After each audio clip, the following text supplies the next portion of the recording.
On the losing end of Game 7, another bad start kills the Vancouver Canucks. And this is where I think their lack of playoff experience came back to bite them. This moment, the last two games, quite frankly, the moment has seemed too much for them. And I think that they were overwhelmed where Edmonton was calm, composed, and just played their game. That's like when we get into the clutch discussion, and we don't need to have that today.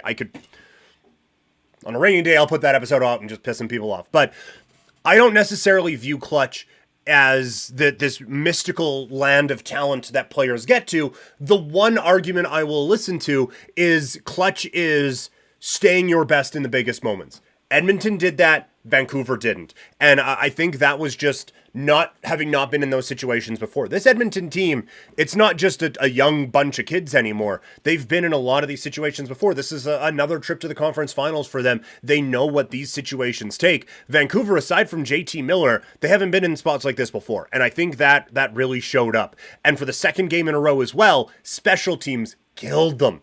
In Game 6, it was the 5-on-3 that they got jack shit on. In Game 7, that 4-minute power play that got turned into like a minute of pressure, and that was it, was, I thought, like a real good way for them to be able to get back into this game and at least build some momentum when they had none, and they ended up getting outshot on the power play 1-0 on a breakaway by Connor Brown. So that was another killer. They needed some players to step up, and this is where Elias Pettersson is going to have a lot to answer for, because like it's one thing when everyone's producing and okay, well, he's kind of the quiet guy. With Besser out, he needed to step up. And it's the same thing that I said about Toronto when Matthews was out, when Nylander was out. The reason you have so many of these guys is so that when one of them's out, another guy can step up. When you have Besser, Miller, and Pettersson, and one of them is out, you need both guys to really be clicking. And I feel like Miller kind of just ran out of gas, like I said before. And Pettersson was fine, but he was not in control of this game the way that he needed to. But you could really feel like this depth that we've been talking about all season long, that it just got tested a little bit. And there was that moment. Pettersson's moving in. It's 3-1. Pettersson comes in, feeds it across, and the chance ends up missing. And it's Di Giuseppe, who is fine as a third, fourth line guy. But you really wish there was a little bit more in that situation there that they could have got. And I feel like it just kind of hurt them a little bit. And I think their lack of defense hurted them. Their lack of defense hurt them in this game as well. And that's something they needed to address at the deadline. And that is the big lesson that I'm taking from these Stanley Cup playoffs so far, is I think you need to now overdo it at the trade deadline when it comes to whether it's addressing your needs or addressing depth. I think you need to, once you think you have too much, get a little bit more. If you can. Obviously, there are situations where that's difficult. But, you look at this Vancouver team, they went out, they made the move for Zadorov. They made the move for Lindholm. Probably could have used another defenseman. And there was the talk of Tanev, and they didn't really get there. But it felt like they needed to go out and get one more guy. And I thought that way about Toronto on their blue line. I thought that way about New Jersey between the pipes, and they end up missing the playoffs entirely. Carolina probably needed to address the goaltending situation.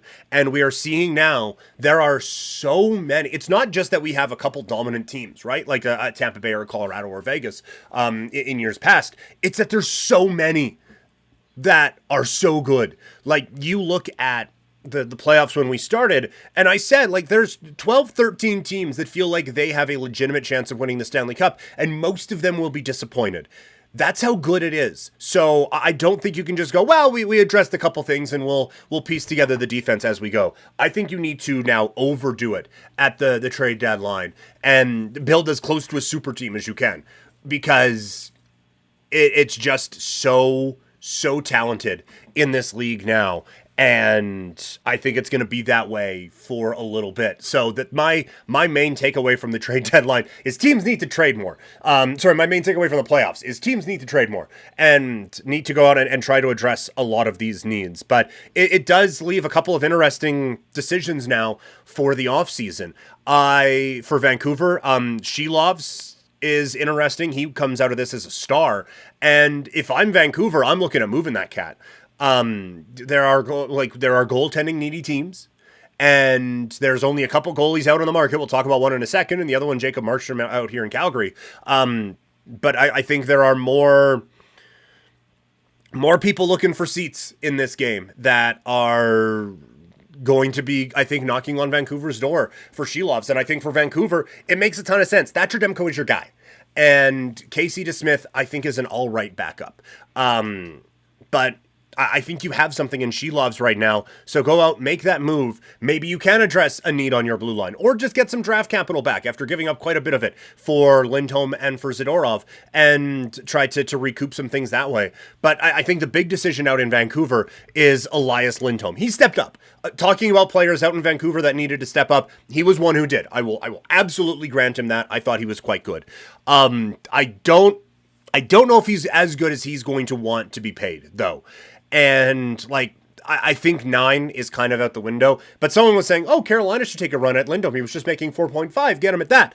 Look, if Lindholm's making 4.5, he's a Vancouver Canuck, I think. If Lindholm was going to be making 4.5, he'd still be a Calgary Flame, for God's sake. But I think Lindholm is going to be wanting probably around 6 to 8 million.